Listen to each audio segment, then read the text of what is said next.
Пътят е безкрайен кръг. Отвътре тишина, отвън буря. Но готов път няма. Докато стъпваш, земята под нозете ти се превръща вече в път. Здравейте, дами и господа! Добре дошли в регионална библиотека Захари Княжески. Радвам се, че тази вечер сме заедно. Затова, защото в нашия любим град тази вечер има 3 големи събития. Откриване на балетния сезон в Държавна опера Стара Загора, едно голямо благотворително събитие на един от лайнс клубовите и нашето събитие. И затова ви благодарим, Дискусионен клуб за консервативни дебати, че тази вечер предпочетахте да бъдете с нас. Дискусионен клуб за консервативни дебати създадахме заедно с Станимир Стоянов през 2021 година. В началото на онова безвремие в нашата република, когато минавахме от избори в избори, когато дойде пандемията, малко след това започна войната в Украйна, икономическата криза в Европа и като че ли създаването на този клуб беше един естествен процес за нас двамата. Без да звучи прекалено претенциозно. Имахме нашите съмнения дали такъв тип клубен формат може да устои във времето в нашия град. Но факт е, че през тези 4-5 години минаха над 10 значими наши събеседници, показва, че нашия град и в това има потенциал. Тази вечер имаме един много специален гост. Дами и господа, моля за вашите аплодисменти академик Георги Марков. Добре дошли!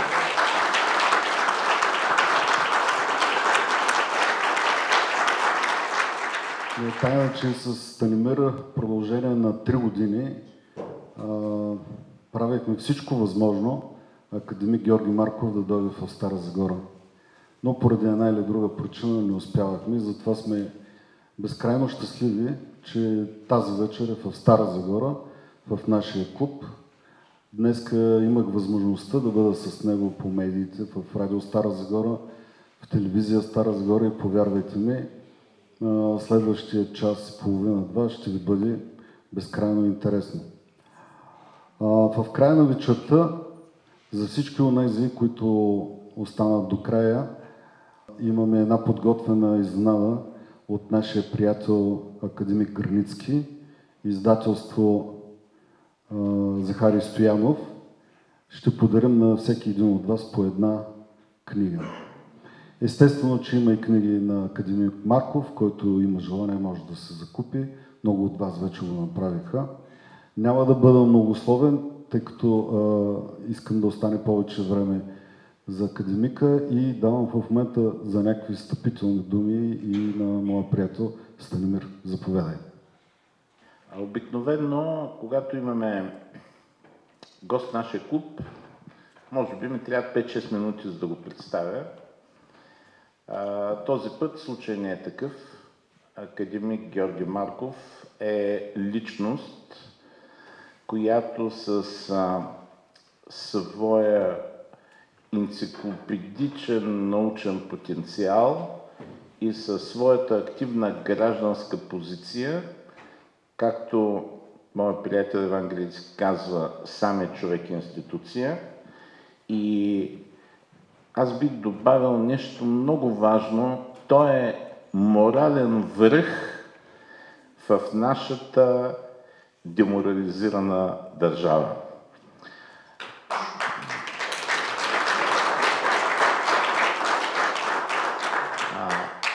За мен е огромна гордост и аз искам да му благодаря, че той ще сподели тази вечер с нас в рамките на Дискусионния клуб за консервативни дебати и мисля да му дадем думата за няколко въвеждащи думи и след това ще има въпроси от Красимир Червилов, от мен и много разчитам, че ще бъдете активни да задавате въпроси на академик Марков, защото е Рядко щастие да се докоснеш до личност от подобен европейски калибър.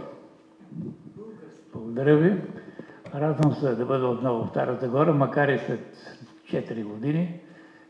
След пандемията, пострадах малко от пандемията 2-3 пъти, но вече се възстанових. Историята е точна наука. На времето академик Ангел Балевски, нашия председател, който е инженер, точно това казваше. Тъй като в академията се делим на точни и на неточни науки. Химици, физици, математици, то историята в България всеки разбира от футбол, от политика, от история. Такава приказка върви между нас академиците, но академик Балевски казваше, ето на 14 април 1205 година Калоян е разбил латинските рицари при Одрин. Това е точна наука. Това казва инженер. Така че историята трябва да се знае и трябва обаче и да се разбира. Аз затова се старая в моите книги.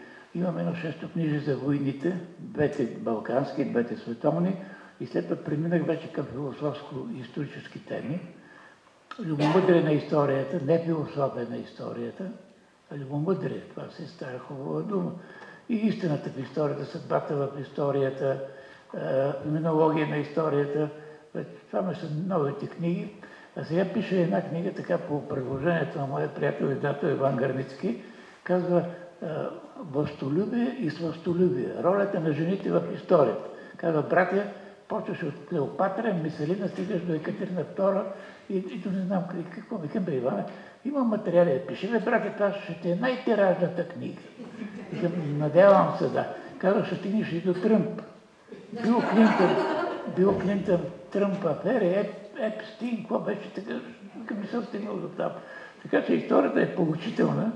И в това отношение държат, че тя е и точна наука, защото вече има много любители историци. Те се влияят по медиите, всякакви конспиративни теории, извънземни, и които ни наблюдават и така нататък. Не, аз не съм от това поколение, което търси конспирациите в историята. Историята трябва да се търси смисъла, тъй като ние съществуваме благодаря на нашите предци. Без тях нямаше да не има на този свет. Затова ние не бива да ги забравяме. Нашите предци. Ние се благодаря на тях тук.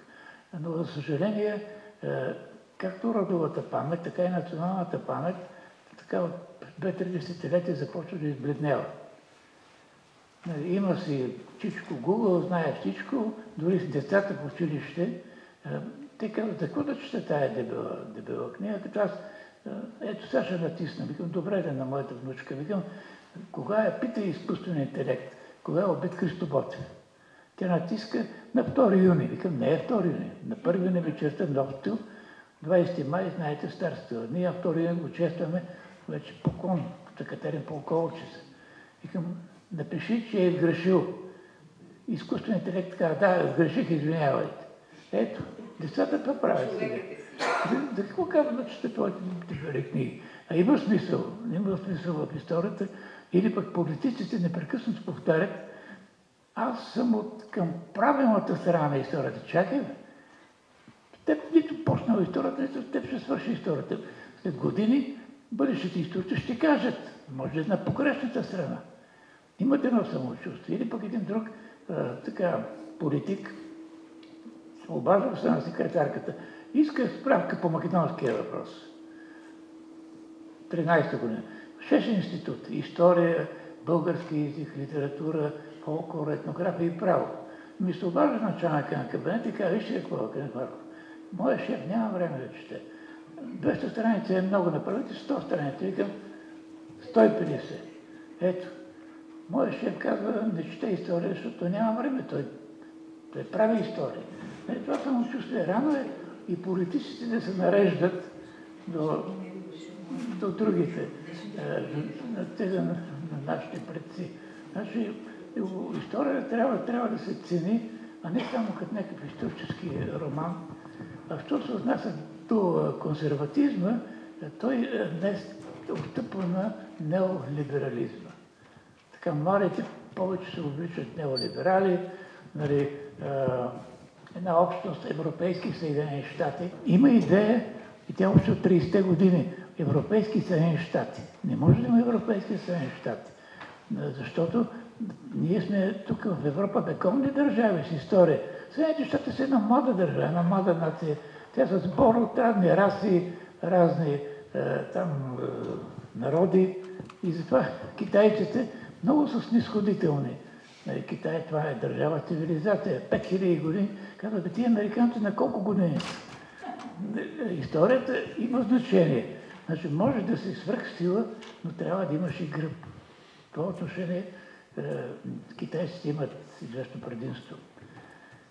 И още след освобождението, с Абдуловския билет нямало партии, знаете, но след освобождението веднага се разделят в учредително събрание на либерали и на консерватори.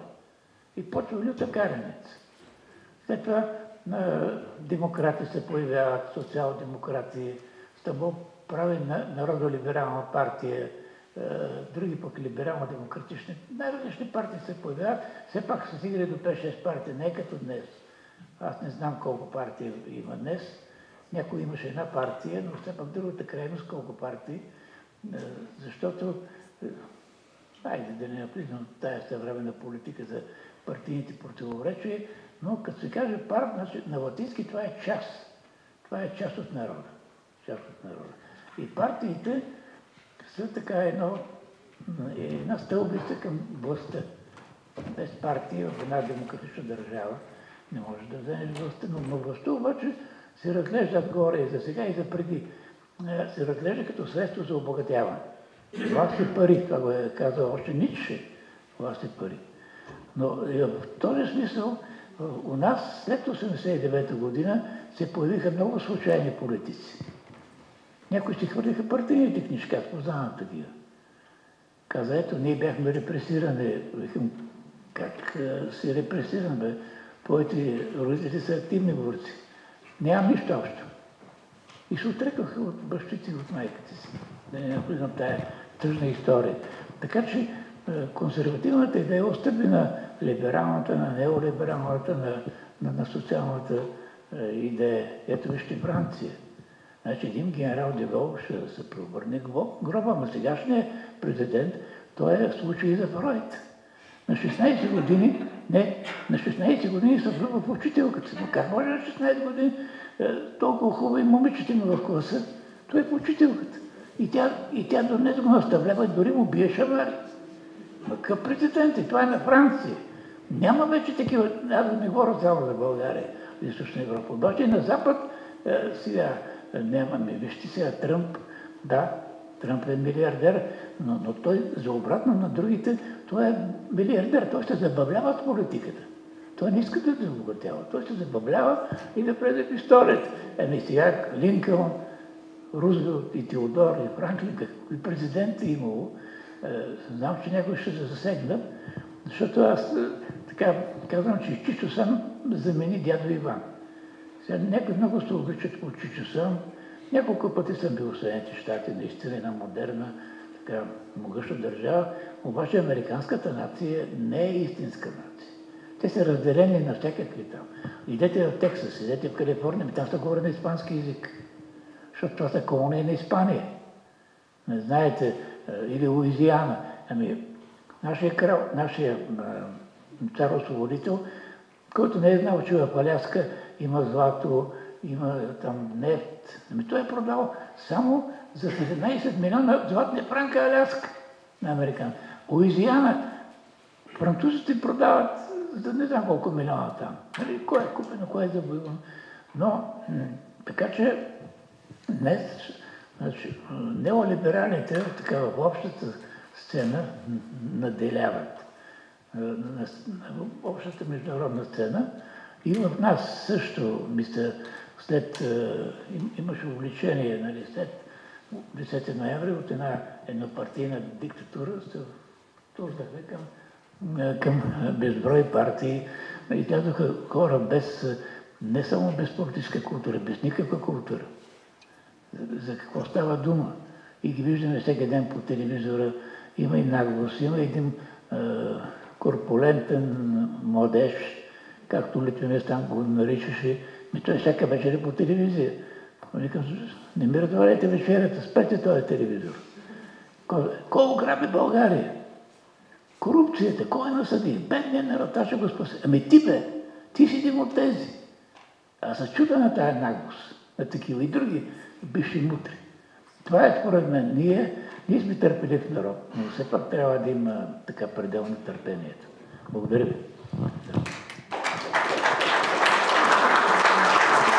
Ами добре започваме.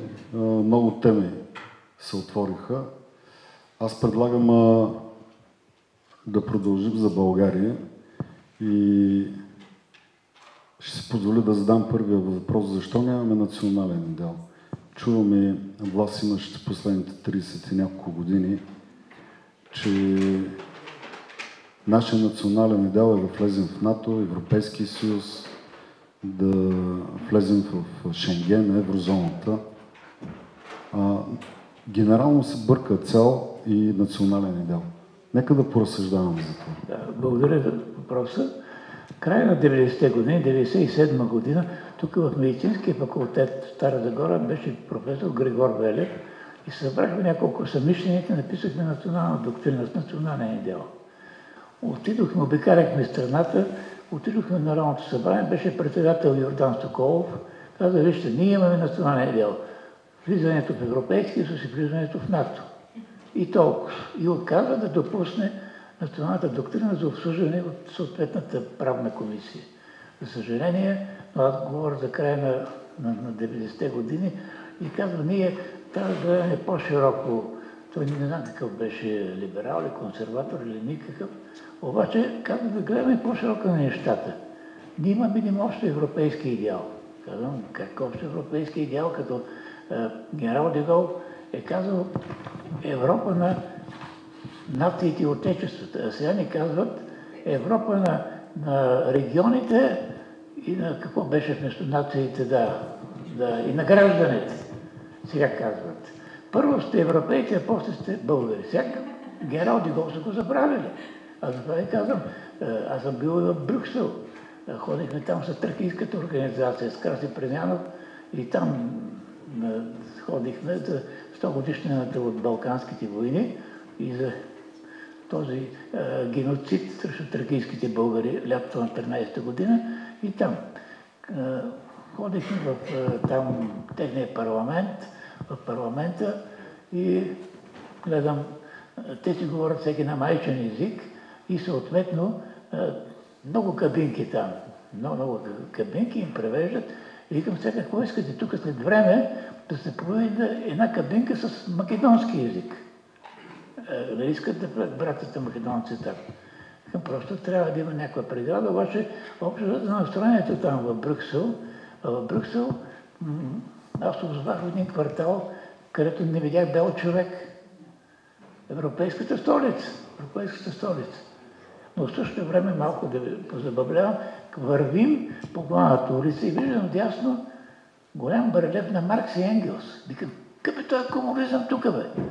Обаче отдолу пише някакво заведение старинно, тук Маркс и Енгелс на 17 декември 1948 година написаха комунистическия манифест. Викам, браво, пак на чашка. Не са го написали в библиотека, а са седнали на чашка двамата и са го написали. Обаче забележете историята в Брюксел. Ние разрушихме доста неща. Знаете, дали има комунизъм или не, викам, вижте, ние не доживяхме комунизма. Знаете, двете фази, социализъм имаше. Ние светлото бъдеще на комунизма изобщо не го доживяхме. Така. И викам, ето как хората не рушат, а ние рушим. В квартал Геомирев, моята любима сладкарница, феята, 61 година, аз бях още ученик, и разрушиха. И направиха паркинг. Ропотано. Ресторанта разрушиха и него. Викам, бе, защо рушим? Трябва да запази. Друг е въпросът за паметника на Червена. Там е друг въпрос. Така че, какво да ви кажа, за националния идеал трябва да имаме национален идеал, а не да взимаме, това е национален, тъй като е за отделна нация, а не за единството на многообразието и така нататък в в Европейския съюз и качеството на евродепутатите също не е много високо. Аз така отидох един ден просто. Те имат места за гости, но това като гледах и там се карат, и там се дърпат, изкачат, пресичат се. Урсула се опитва там да се намесва в парламента. Тя е много амбициозна германка. Тя беше министър на отбраната в Германия, аз съм свързан с Германия. Когато Меркел ме направи там, вместо Вьорнер трябваше да бъде, и тогава генералите в Бундесвера се черпиха и се напиха. Какъв министър на отбраната ще е тя? Не, нищо против женския пол. Може би министър на външните работи, Надето беше и други жени министри. Нека да има. Обаче на отбраната. Така трябва да има национален идеал. Въпреки че политиците общо взето ще кажат, не бива да го избиваме, едва ли не към национализъм. Национализма не е... Вижте, 19 век е век на националните държави, на национализма. Но естествено, всяка нация има национални герои. Естествено, ние не можем да дадем чужди герои, чужди армии и да им се поклоним. Вижте съседите. Идете в Будапеща, в центъра има паметник на създателите на унгарската държава от средата на 19 век.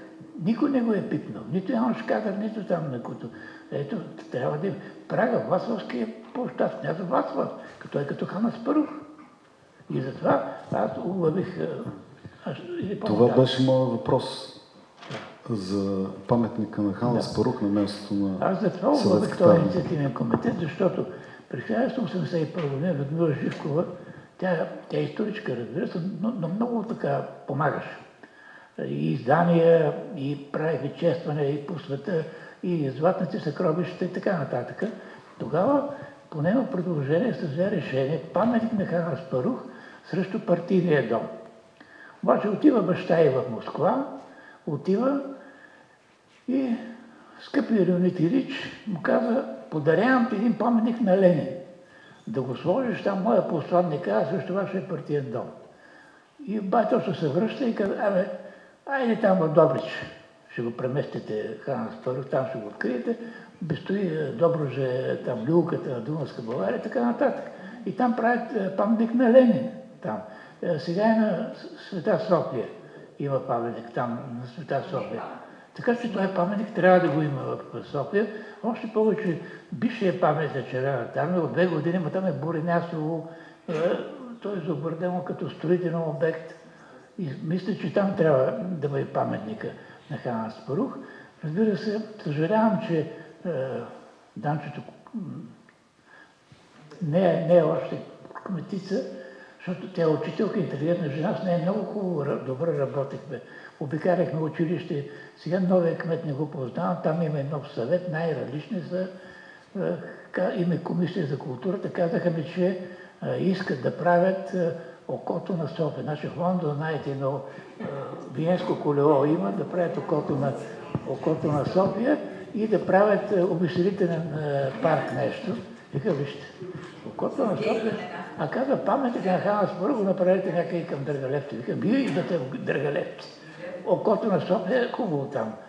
Или пък има пак в София, то има едно Виенско колело в София, има там, забравих къде беше там, да. Има, обаче те го затвориха. Така че, въпросът е, и финансов. Ще има съпротива. Аз мисля, че трябва да се преборим референдум в София, защото не искаме да използваме и граница, и мрамори. Значи, както в Будапеща, освен Хан Аспарух, разбира се, най-високото, там да бъде Хан Крум, страшни, да бъде Хан Терво и другите около нея, които се укрепили и са решили да държават. А там има доста много границ. И мрамор от 54-та година. То открит 10 години от освобождението, кавички.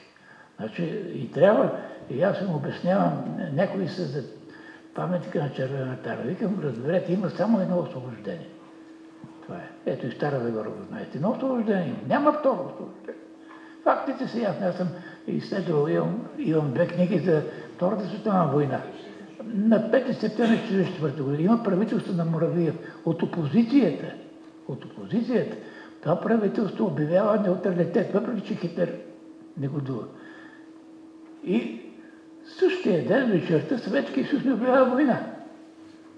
А ние, цар Борис III, не е изпратил за разлика, значи има окупирани държави, Норвегия, Франция има 10 дивизии, украинците имат една 20 000 СС Галичина над Бандера.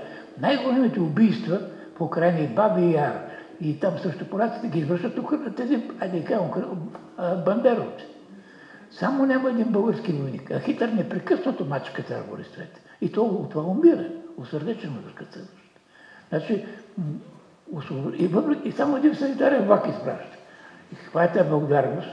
Да ти обявят война, да нахлуват, тъй като Сталин и Чърчил правят това процентно споразумение. Чърчил е българомразец от Първата световна война. Той тогава е министър на адмиралтейството, на военноморския флот. Прави десант. Вече Русия изнемогва. Източния фронт ще пропадне. Прави десант Дарданелите и казва: айде вие българите, от наша страна удрите Османската империя, както преди 3 години удрите. Да, но тогава вече погрешен избора, а записвате Другата световна, обаче ние избираме пак губещата страна. Цар Фердинанд, най-вече цар Фердинанд. И от тогава Чърчил за българите не иска да чуе и каза на Сталин: искам Гърция. Ето, 75% английско влияние в Гърция. Българите не би трябват. Това е. И какво не минаваме в съветската зона? Има окупационен дълг към Москва. Има репарации. Сключваме, въпреки че даваме 30 000 души убити и ранени в войната срещу Германия, ние подписваме договор Париж пак 1947 година, като победена държава. Не ни признават нито за съюзна, нито за събоюваща. Фашистска Италия беше призната от Чърчил за събоюваща държава. Фашистска Италия. Нас не ни признаха. Какво? И храним Червената армия тук. А тя е червена, не е съветска армия. До 1946 година има червена армия. Пак са грешили. Така че това не е освобождение. Освен това, съглашенската окупация 18-та година и 19-та, те ни окупират, след това се изтеглят, но царство България остава. Идва цар Борис III. Толкова. Докато след изтеглянето на Червената армия в края на 1947 година, тук се сменя системата. Няма царство вече. Тук има еднопартийна диктатура по съветски модел. 45 години. Така че, значи, ние трябва да опазваме, защото има някой, сега пак иска да преименува света Свети Александър Невски на Свети Мариовски. Викам: не. Това е покровителя на царя освободител. Това е решение в Търново на учредителното събрание. Не го пипайте. Събират се пари от всякъде и го построяват чак 1912 година. Но заради войните го съобщава 24-та. Не го пипайте. Баба Неделя. Няма нищо общо. Не знам Екзарх Йосиф как е решил. Значи Баба Неделя е някаква светица от Мала Азия, 3 век. Не е тази Баба Неделя от Възраждането. Викам: Баба Неделя стане Свети Иван Рилски. Да има една русофобия сега покрай войната в Украина. Не са 200 000 жертвите, те са само в кавички 67 500. Но това са млади войници, офицерите винаги тук. До Попово има една статуя, плачещата жена, плачещата вдовица. Един млад български руски княз, той се жени, жена му бремен, той заминава и загива там. Дошъл в Санкт-Петербург да загине там. И те му прави паметник. Значи не бива да се поставя. Има 400 паметника на руската армия. Там има и поляци, има и фламандци и така нататък. А може би има украинци, не знам. Дали още имало тогава, дали вече има украинци. Обаче, значи не бива в това отношение да се обличаме, особено сега покрай войната в Украина. Някои колеги се обличат. Не, има едно освобождение. И ние не можем да го отречем, тъй като България е възкръсва на европейската карта. Не може да го отречем. Да не се обличаме пак в тия пристрастия, както е било в миналото, защото ние трябва да пазим така едно трезво поведение. Сега, че госпожа Митрофанова е много строга в нейната униформа, не знам знам, що се явява на приемите на 24 май. Всички посланици, може би това от времето на Сталин, и тя се явява в парадна униформа. Много военно, това не е някакво друго, но айде да сега, това е тяхна грижа. Така че, значи, ние трябва да запазим равновесието, както, абе не може, ние сме в НАТО и в Европейския съюз. Добре, тия маджари как могат? Как могат? При Янош Кадър как можеха? 56-та година, Унгарската революция. Идва Янош Кадър, казва на Хрущов, извинявайте, за да няма втори бунт, второ въстание, не бива да се намесва до тази крайност. И Будапеща, въпреки че там имаше партия, социализъм, беше друга в Будапеща. Аз понеже имам леля унгарка, често съм ходил там и ми правеше впечатление, че Будапеща е различно. Значи имаха си частни магазини и разни такива частни заведения там покрай Дунава, което в България го нямаше. Значи и тогава те са държали, въпреки че за Москва нали, бяхме в Варшавския договор, но ето пък са един Морган. И той казва, извинявайте, да трябва ми петрол, казваме, ще има американски газ. Ама той американски втечнен газ е 2-3 пъти по-скъп.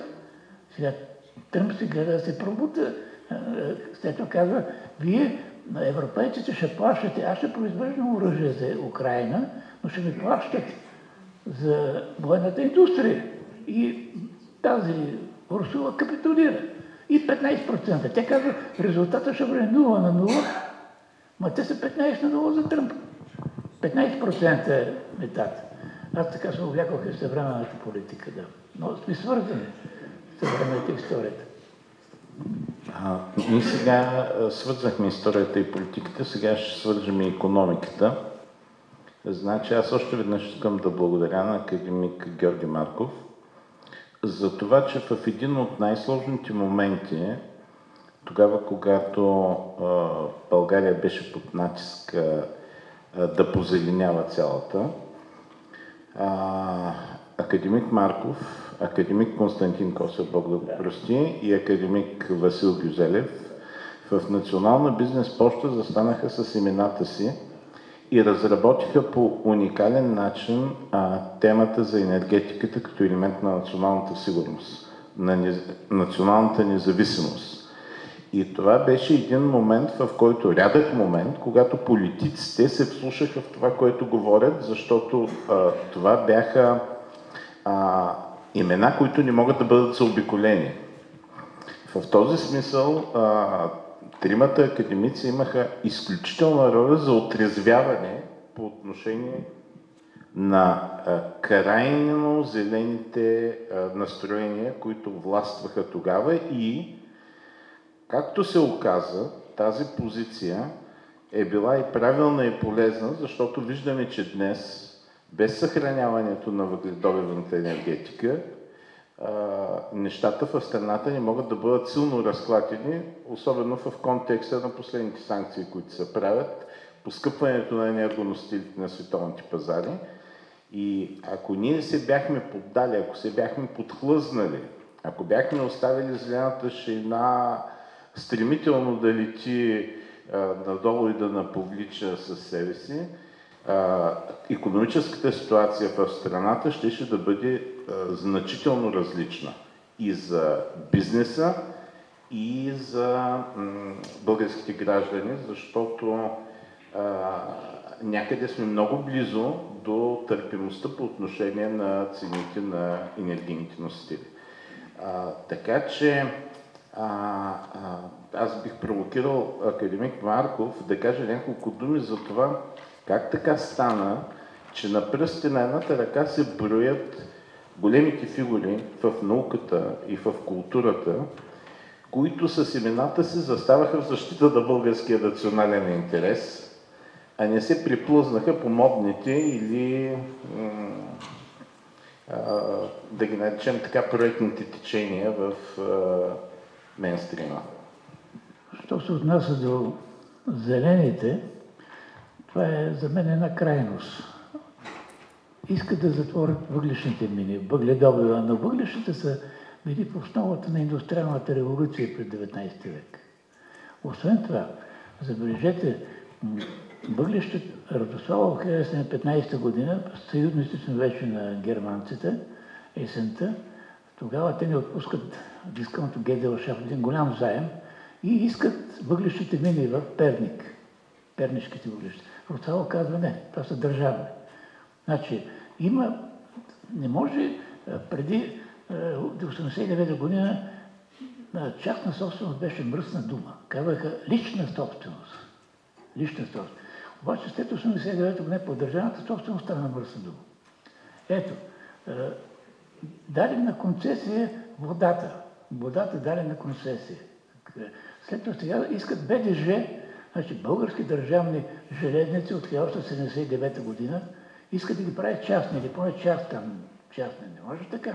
Но в Германия железниците са държавни в Германия. И кой пътува сега с това? Хората имат някакви коли. Не, някои пътуват с влакове. Значи не бива всичко да става. Водата, енергетиката, транспорта, градския транспорт. Това трябва да остане. Не може всичко да бъде частно. Има увлечение люкс махалото. Казва, държавата е лош стопанен. Само това повтарят от 1979 година. Чакай, добре, като заграбиха радни предприятия, те ги унищожиха. Държавата е лош стопанен. Ето тук в Стара Загора имаше такива високи технологии, дисковете, нали, в Стара Загора. Какво стана сега? В края на краищата, ние имахме компютри. Вярно, че тогава бяха едни големи щаи. Аз отидох в Германия, там също бяха такива. Имахме компютри. Казах го тук на моя приятел. Отиждам в Франкфурт на Майн, голямото летище, и виждам български електрокари. Това е върха на моята национална гордост.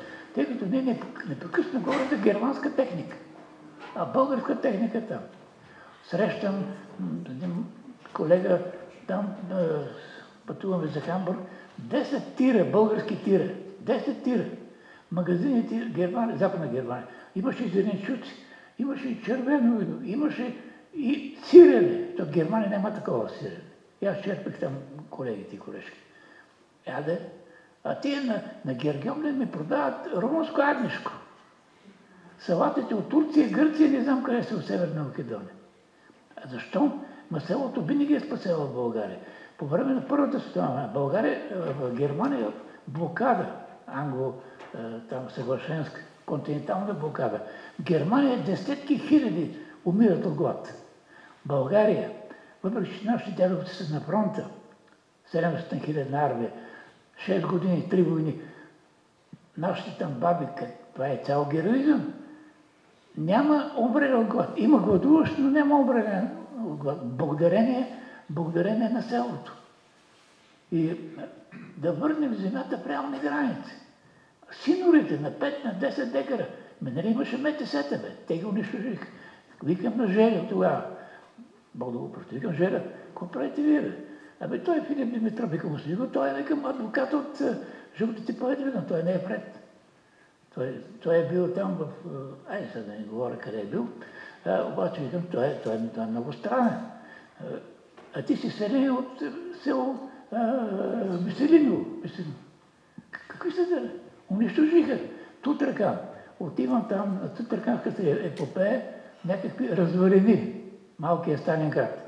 Питам кмета Митко Стефанов, той е ветеринарен лекар. Казва, швейцарски породи, не знам какви породи имало там. Казва, клаха бременни крави. Разграбиха ги клаха. Айде сега, това ли беше в реални граници? Значи селото стопанство, това е едно престъпление, като 89 година. Това бъдещите историци. Няма да го пиша аз. Защото моят приятел Грицки вика, брате, не пиши рушители на съвременна България. Викам, аз не съм си неорада. Викам, и това е много тежка тема. Оставам на бъдещите историци хляб. Много тежка значи, развалени. И като обикалям с Границки насам там, виждам какви... Значи, не може сега. След 9 септември ние отрекахме царство България. След 10 ноември отрекахме Народна република България. Не е вярно. Има едното, има и другото. Дядо ми казваше, дядо ми Калобър, животът е шарена черка. Значи животът има всичко. Ние не може да отричаме, ето сега тук сме седнали в тази регионална библиотека, ама тя от преди 89-та година. Моят квартал Геомилев има 3 мола, има 3 казина. Младите, това е хазартна зависимост. Много опасно нещо. Викам, поне една библиотека да построите, бе. 30, 45 години стигат. 36 години стигат. Ама това е половин човешки живот. 36 години сега ще стане. И какво направиха? Какво построиха? Кажете ми, тук ще спомена вашия кмет Евгений Желев беше. Бог да го прости, той се отиде. Аз тогава дойдох. Значи, това е единственият музей в България за 36 години. Повторен тук в Стара Загора. Това е. Това са фактите. Аз съм безпартиен. Аз така, дори са ме канали за депутат, за министър, и викам, не дайте, аз имам завета на дядо ми. Дядо ми казваше, виж какво, политиката е мръсна работа. Ще те отцапат, а може и да те накървавят. Прав е бил дядо. Викам, не, дядо, стига това е дядо. И какво, мои колеги станаха и министри, какво? Отиваш при него, аз написах 2001 година и дадох една тънка книжка "Поуки за държавници". Знам, че политиците нямат време да четат. И като им дам дебела книга, те се плащат, бомба им дава. Обаче, и след това написах 180 страници. Това е най-тънката книжка. И накрая, ако не могат да прочитат, написах 30 правила в страница и половина. Дано нека ги прочете. И там написах за наркотика на властта. Значи, тези хора се промениха. Час-два. Отивам при един военен министър. Тогава става директор на института, беше трудно време, викам, виж Митя, да помогнеш. А той си гледа часовника, вика, виж какво. Нямам време. Аз занимавам се държавно управление, ти го занимаваш с института. Викам, ти пак ще се върнеш в института. Той се върна. Това бе, значи наркотика на властта много бързо и сегашните са такива. Те се променят. Те сякаш не са същите. Аз имам впечатление от различни цветове. Но след това, като паднат от вас, вика, знаеш, исках да ви помогна. Викам, какво искаше? Но нещо му попречило. Значи, за съжаление, и затова не бива, трябва да има мандати. Нали, все пак до 8 години се издържа, не знам след това. Обаче те какво правят, като Путин, нали?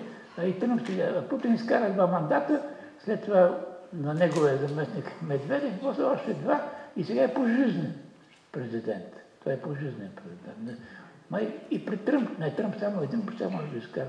Но сега Тръмп отивам Калофер, викат му Чичо Дончо. Викам, той е дядо Дончо, защото не е набор. Той е на 79 години, аз съм на толкова. Набор е.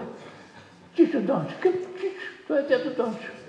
И това му личи в поведението. Но и щатите, нямат ли млади политици? Къде е Джон Кенеди? На 42 години президент. Ма къде го? Няма ли млади президенти? Дори щатите няма държавници, млади такива. Но редно е. Няма вечни неща в историята. Няма пожизнени монарси. Вторият на мисли да се върнем пак в България и Европа. Защо няма държавници? Не само в България, и в Европа. Няма държавници и дори като... Аз разбира се, все сравнявам с някои държавници, но няма. И това е слабостта. Но явно е, че самата политическа атмосфера, една партия, те там са боричкат, кой да излезе напред, кого да предложат, според мен, там има разни комбинации. И у нас, и оттатък. И определени партии. Примерно, сега като видя Бойко, виждам зад него на професор Евгений Сачев, дъщерята. Сачева, така. Да, аз познавам баща им. Да, виждам. Тя, след това една арменка Рая и един, който беше провален ректор на Медицинската академия.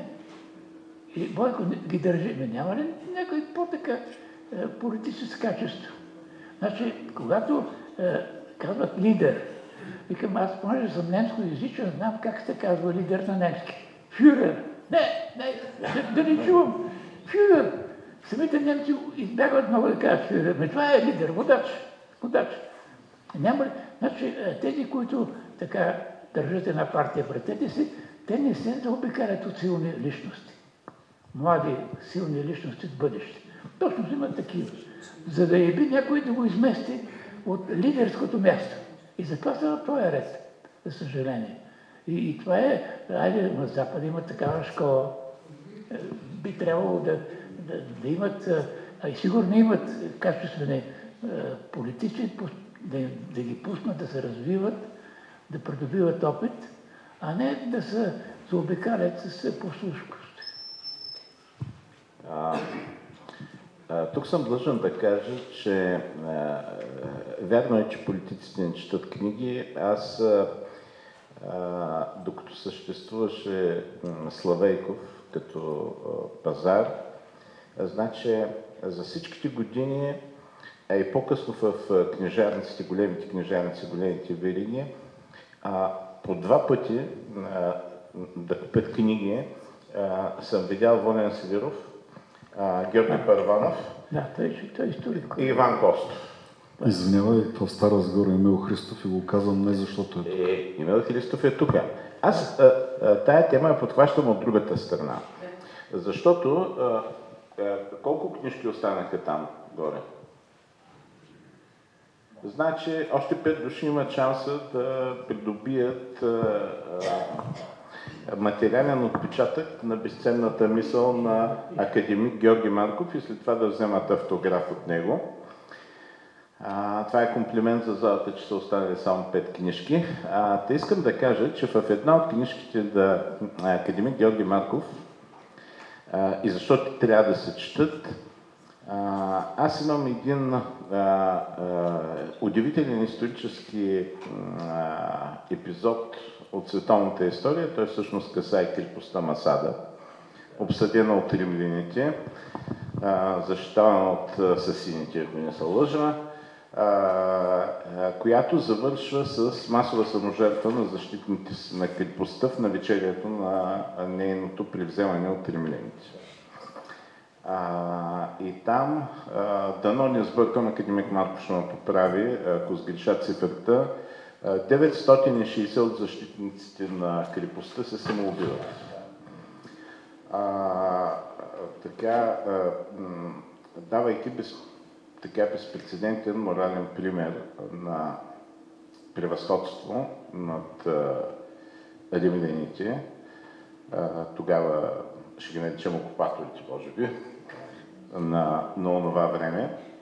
И сега ще ви кажа защо е интересно да се четат нещата, защото те някъде да се прочитат, освен в книги на мъдри хора, като академик Марков. Масада продължава да бъде мястото, където се кълнат войниците на израелската армия. И сега да ви го свържа с консерватизма и либерализма и с част от нашата проблематика тук, разиграла се около битките за построяването на сградата на регионалния исторически музей, където и академик Марков, и академик Иван Граицки, академик Антон Дочев, въобще цялата хвърката чета на Иван Граицки изигра изключителна роля, за да има тая сграда там. Те подкрепиха битката, която водихме тук и без тях нямаше да я спечелим. Те искам да кажа, че загиват тия хора там и това става място за поклонение, свещено място за израелската армия. И аз, например, до ден днешен не мога да разбера кому пречи клането в Батак, че да бъдат етикирани като мета Батак събитията, които са се разиграли там. Как може Старозагорското клане да бъде Старозагорския мит?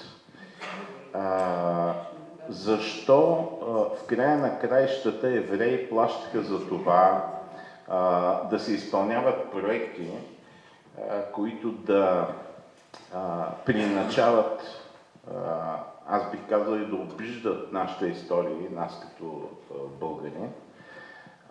Тогава, когато в самата държава Израел, и аз тук говоря съвсем конкретно за Джордж Сорос и за така наречените инициативи и проекти на отворено общество, какво прилича на либералите истинската история? Защо на тях им харесва да събарят паметници, а не да гледат такива? Сега, преди 1989 година имаше идеологическа коректност. Сега има политическа коректност. Това въведоха родители. Преди няколко години Краси Каракачанов беше министър на отбраната, съобщават вечерта, посветила нас, пред Военната академия от портала открита паднала бомба пред Втората световна война. Бомба паднала и ми се обаждат от Битеви. Сега, академик Марков, елате утре сутрешния блок да обясните за тази бомба. Казвам, това не е градушка. Бомбата не пада, тя се хвърля от определен самолет с опознавателни знаци. Казвам, това е на 10 март 1944 година, когато загиват над 900 години, 900 души в София, главно жени и деца, това е едно военно престъпление на англоамериканците. Затова написах книги за Втората световна. Защото Чърчил, когато германците бомбардират Ковентри, загиват 3 бомбардировки, 15 000 души. Дрезден загива 110 000 души. Бежанци от източна Прусия. Това не било престъпление. И те ми казаха, извинявайте, редакторката, Гнев Марко, благодаря ви, до нови срещи, ми затворите ли? Това е. Ние сме свободни. Исках да дойда и да обясня, защото тогава, например тогава, архива на академик Милетич, Ощип и цялата му библиотека, всичко е било унищожено. Тогава загива и там един от англофилите, Михаил Маджаров. Михаил Маджаров, той бил помощен министър в Лондон, той е англофил, освен русофил. Убиват го английски бомби. Къщата му е на Срутина, там до тая на Теодоров, ресторант Крим, където беше. И други загиват и жени и деца. Това е военно престъпление. Благодаря. Защо? Защото сега сме в НАТО. И добре, ние бяхме на Варшавския договор. Значи, виждате, може да сравним и преди и след 1989 година. И както и тогава имаш хора, които се нагласяха към партийната линия, и казаха, не, това все едно не съществува. Аз, като бях стажант в 4-ти курс в 7-8 училище на Иван Шишман, отивам аз и там урока за началото на Втората световна война. И една ученичка, и тя вика, да, на 1 септември 1939 година нацистска Германия нападна вероломно Полша. Викам, да, какво е станало на 17 септември? Момичето така му гледа. Какво е станало? Викам, кой е нападнал от изток? Червената армия, разбира се. Викам, въз основа на Германо-Съветския пакт. Това е 4-тия дележ на Полша. 23 август. И като скочи тази инспекторката, не, това не. Щом го няма в учебника, няма да го изпитвате. Викам, щом, това, че го няма в учебника, означава, че го няма в историята. И така беше, вика, такова нещо няма Германо-Съветски пакт. Как да няма? И сега е така. Англо-американски бомбардировки. Видите, България обявила война на Англия и Америка. Но Богдан Филов, академик археолог, каза, това е символична война. Ние няма да воюваме с тях. Можете бомбени килими. И дори веднъж над София обаче за късметни софиянци мъгли, Кутуновото поле. Завиват, било им забранено да кацат обратно в Италия, в бари с бомбите. Виждате един Слънчев град, Дупница, по обяд. Нищо. Унищожават центъра на Дупница, загиват. И там 150 човек. Една банка. Защо убивате хората в банката? Ама ние не можем да кацаме. Рисковано да кацаме с бомбите, забранено не. Значи, това са военни престъпления. Но, както младият генерал Суворов, една поредните руско-турски войни, тогава той е подчинен на фелдмаршал Румянцев, при Тутракан. подмаршал Румянцев казал, след 3 дни тогава ще форсираме и ще дадем Тутракан. То обаче, моят способен генерал, на втория ден форсира и взема Тутракан. Румянцев пише на Екатерина II, на Саксонката. Пише на Екатерина II, да бъде уволнен, не ми се подчинява. И тя пише, победители ни судят. Нали, победителите не ги съдят. Да, но победителите пишат историята. И днеска така. Значи, ние една история по гледна точка само на победителите. Германия, конференция в Мюнхен съм бил и то още преди 89-та година, 85-та година бях там. И казах за бомбардировките. Германия 3 милиона загиват. Двама жени и деца. Бомбени килими. Бомбардирите, Чърчил казва, ще ги конвентризираме. Идват немците и ми стискат ръката в междучасието. В 85-та година германците, защото те са унизени. Като Германията може да спориш с него по всички теми. Геноцид. И той мъква и гледа надолу земята минало. Така че историята не може така да се преначава, както и днес някои колеги я преначават, и не може да се оправдаваме с така ви млади колеги. Как Марков, ние сме прагматично поколение. Значи, но викам, не може, вие си Института за исторически изследвания, БАН, не може да изпълнявате поръчки от разни фондации. Те искат да вземат още една заплата. Аз ги разбирам, парите не им стигат, разбирам. Обаче не може да изпълняват поръчки. Мисля, че така заработихме към аудиторията достатъчно много теми, за да се включи и тя със своите въпроси. Точно час след началото на срещата ви каним да се включите в дискусията. Духа на консервативизма, религията и училището. Сега е много актуална тема. Изучаването на религия в училище. Какво мислите вие? Да, тази тема е интересна, защото от години се говори за вероучение. Знаете, в църква в България имало вероучение, но сега нещо етика, религия, нещо по-така смесено. Трябва да има, защото децата, става въпрос за християнски морал, 10 Божии заповеди и така нататък. Но това има развитие в съвременността. Не само на Великден и на Коледа да отбелязваме така по традиции този празник. Трябва да християнството след 1944 година беше така много принизено. Имаше и съборени черкви, и манастири. Атеизма беше официална политика атеизма. Въпреки това запазиха общо зато Светия Синод, макар и с известни промени, но днес, според мен, Светия Синод трябва да получи по-голям авторитет. Все още има една инерция. Кой решава?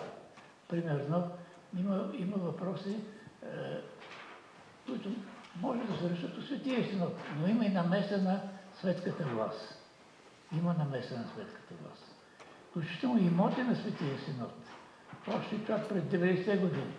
Знаете, манастири, те имат и много имоти. Ето, знаете, от Калобър, аз съм ходил нагоре към мъжки манастир, то цялата долина на Тунджи е била на манастира. Картофи, грозди, какво да не, винарна, нали. След 9 септември прибират имотите и оставят само в сградата. Трябва да се върнат тези имоти. След това богословието, според мен, се изучава по един така нетрадиционен начин. Имаме богословски факултет, защото децата трябва да има учители по богословие. Няколко факултета има, обаче има влияние не само на православието, но и на католици и на протестанти има силно влияние.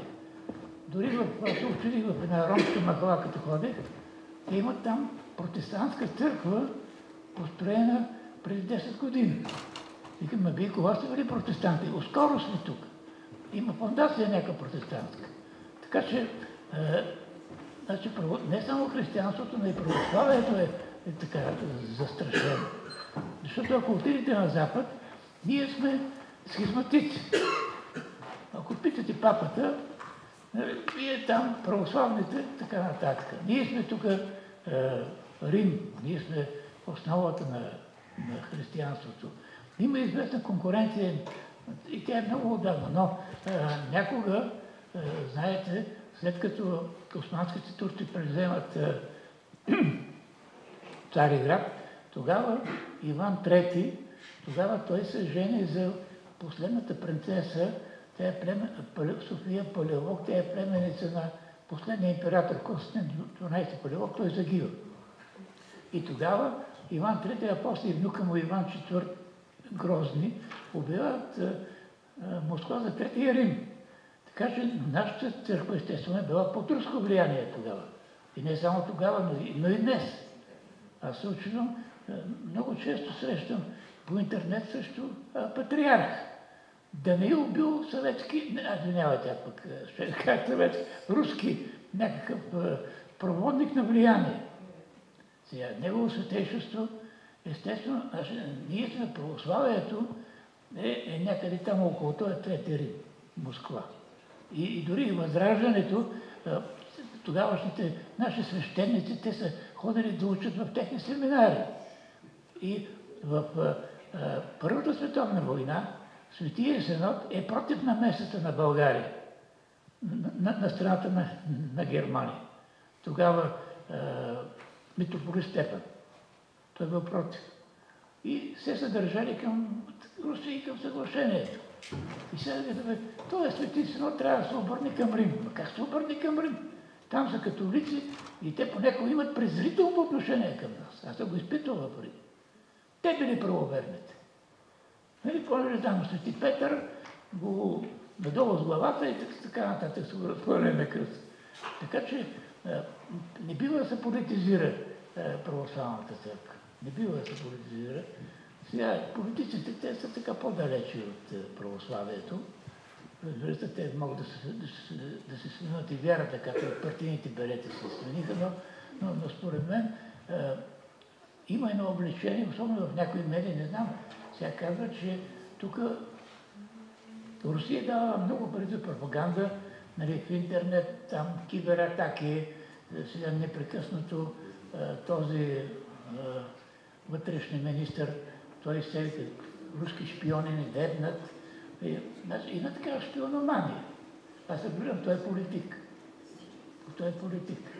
Но не бива светската държава да се намесва в работите на църквата. Това не бива да става. Патриарх е избран от Светия Синод. Той е избран. Той е спечелил конкурса. И се може някой викат, абе много е намръща. Не се усмихваме. Какво искате, бе? И той е политик, четох в интернет. Вика, абе този човек няма ли да се усмихне на народа? Сега не знам, не го познавам лично. Това два пъти съм виждал с него. Обаче не може политика да ме разправи за патриарха, че е бил намръщен. И какво искаш да се хилиш като сатиричния театър? Но това е патриарха. Сега има достатъчно политици и им се смеят. Има пак и известно такова политиканство по отношение на църквата, но вече все пак няма БКП. Няма БКП. И в уния условия все пак България има, особено през 70-80 години, има Комунистическата партия отпусна малко. Някои нови черкви, там манастири, така, не като при другаря Червенко. Имаше някаква промяна. Защото това е също част от нашата идентичност. Това е също. Ние сме православни. Сега, аз разбирам, има фондации, католически, протестанти. Ами те, аз се помня, 90-те години идваха и ми звъняха на звънец. Някакви, не знам каква секта. Викам, вижте бе, ние сме православни от 9 век, а те не мислят за някакви от Африка, езичници и дошли, му обикалят, звънят, звъняха по апартаментите. Ама, вие свидетели на Йехова, не знам какви са секти. Викам, нямате място тук. Кой ги пуска? Изобщо тогава беше много разпусната работата.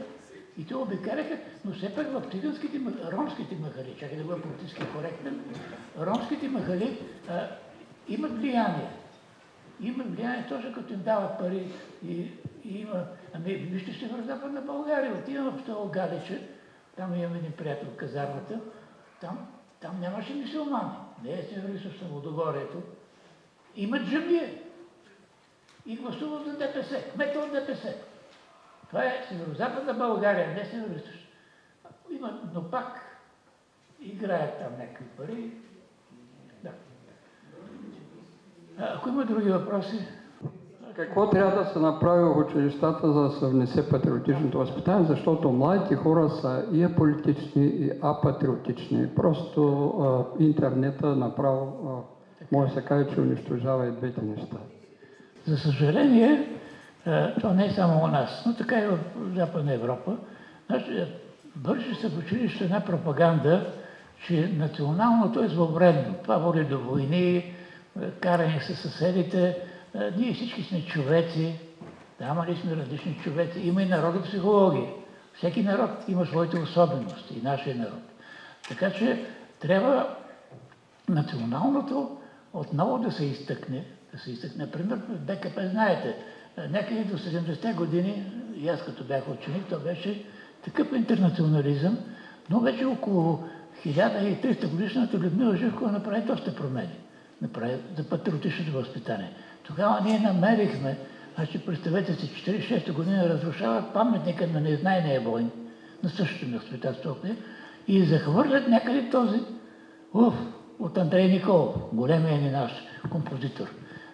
Аз пък, извинайте, скулптор, чиято къща е отворено общество. Да, голямата отворено общество е там. Но тогава намерихме този лъв, говоря за 1981 година. Направи се възстановка и се откри гроба на незнайния войн. Паметники там се водят бенци, знаете как. Вече имаше около 1300 годишната, имаше така патриотичната вълна, но днес, за съжаление, в училището, това идва и от семейна среда, и в училището, там те се вълнуват от съвсем други теми. Това историята за тях някак си нещо за гърба им. Те искат да живеят тук и сега. Тук и сега. Не се интересуват. Миналото ги обременявало. Сега живели някакви поколения. Как ще прочитат по дивото? Как? Издават, нарушават на дядо Вазов авторското право, понеже му турцизми и така нататък. Ще сложите едно приложение. Да. А те го преведоха дядо Вазов на съвременен български език и го разпространяват в училищни библиотеки. Кой допуска това? Министерството на образованието и науката. Авторското право на Вазов се нарушава, патриарха на българската литература. Ти си от друго поколение, ние сега сме, нали, така общо човешки настроени и дори Вазов отричат. Викаме, следващ септември, 100 годишнината, 1950 година, издават на Вазов едно цензурирано издание. Никакви военни стихосбирки. Значи Вазов има над 20 тома, и Живков имаше някъде там, но Маев не успя да го настигне. Значи издаваха, Вазов беше съкратен от 20 тома на 10 тома. На 10. След това, но след това нещата се промениха, ви кажа, 60-70 години. След 89 година, ето издадаха Вазов, съкратен, подигот. Тогава предлагаха един министър, 90 години беше. Те толкова министри, аз дори съм викам, Министерския съвет, викам, вижте ли какво, стига с тези служебни правителства. Вече не стига стените. Толкова министър-председатели са наредили, няма места вече да седят портретите. И тогава казаха, от ДПС, казаха, вижте сега, ще махнете, Лютви Местан беше. На един 2 юни, аз, нали, по майка от Калопер, отидох там, държах слово Лютви Местан, те така, вижте сега. Сега някои неща, Ботев, трябва, това се го творили, че той не търпи турчин да безнее над башами огнищи. Това се го творили, Лютви Местан ми каза, трябва да отпадне. Ботев. След това, викам, какво ми дразни? След това казва, края, айде по дигото казва да остане, но последната страница трябва да се съкрати. Обесиха го на, къде беше, на касапницата, не знам. Нали така, да, и османските избори, това трябва да се съкрати. И вижте хора, Защото представете, казва, едно турче, Дели Ормана, викам в Лудогорието. Добре да е, Лудогорието се едно също. Едно турче, виж как да иска да му милостиви. Едно турче чете, Ботев. Турчен да песне, какво ще помисли това турче? То ще изживее психическа криза. Викам, трябва да знаете, че вие нямате нищо общо с Османската империя. Нищо общо. Не се свързвате. Вие сте част от български народ. Това е. Лето места, не е, че той е интелигентен, нали? Не е като Шиши, като той не, извинявайте.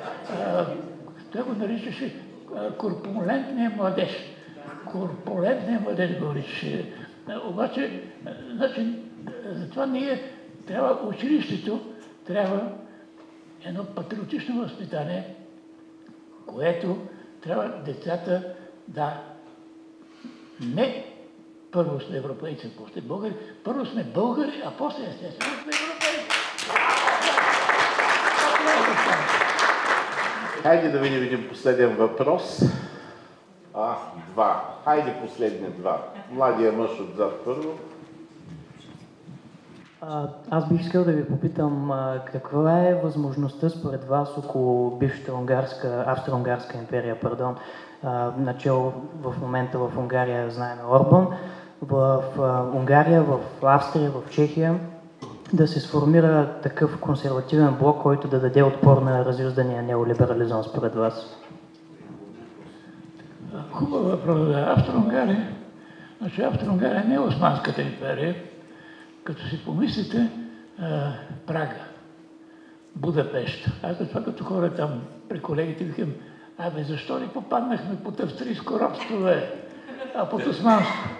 Значи се личи, разбира се, Австро-Унгария, това е Виена е столицата, обаче те дават възможност и на унгарци, и на чехи, и на словаци да се развиват, за разлика от Османската империя. И имат една обособеност тези народи, които са били в Австро-Унгарската империя и така са дружески настроени един към друг. Така че би било възможно те да се обединят. Така като не извън Европейския съюз, но не като щати на Европейския съюз. Имат там, особено братите маджари, това е един народ, там те като кажат, ние сме малък народ. Чакаме, маджарите ни са 150 милиона. Маджарите. 56-та година се дигнаха срещу Москва с танковете там. Ето, сега пък казаха добре, обаче ние пък не искаме да бъдем подчинени на Брюксел. Сляпо подчинени. Така че има надежда от тяхна страна. Да, благодаря ви. Изключително съм доволен и благодаря за тази среща. Имал съм възможност да ви гледам на живо, за първи път ви виждам и съм много благодарен за това. Искам да напълно споделям тази идея, че преди всичко трябва да сме българи, после европейци и после извънземни, ако трябва даже. И в тази градация, как бихте коментирали от днеска решението за гласуването на няколко 6, доколкото разбрах, евродепутати от различни парламентарни групи за падане на ветото при вземането на решението в Европейския съюз? Да, това пак искат пак да нагласят. Да. Може сега Унгария налага вето и други държави. Според мен те ще търсят квалифицирано мнозинство. Те така казват 2/3.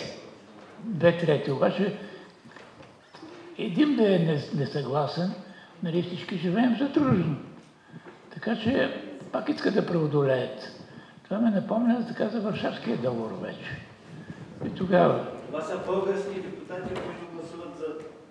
Български депутати, но има ето тези депутати от ПП там представиха, нали, в пленарната зала да бъдат спрени европейските фондове за България, понеже кмета бил арестуван, кмета на Варна.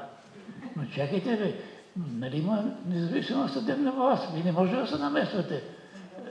За съжаление, тя не е толкова независима. В България никога е нямало независима съдебна власт. Някой може да има юристи, но обикновено все някой се е казвал тежката дума. Някой се Но не може в Европейския съюз да казва, че в България няма върховенство на закона, арести, преследване имало и това българи срещу България.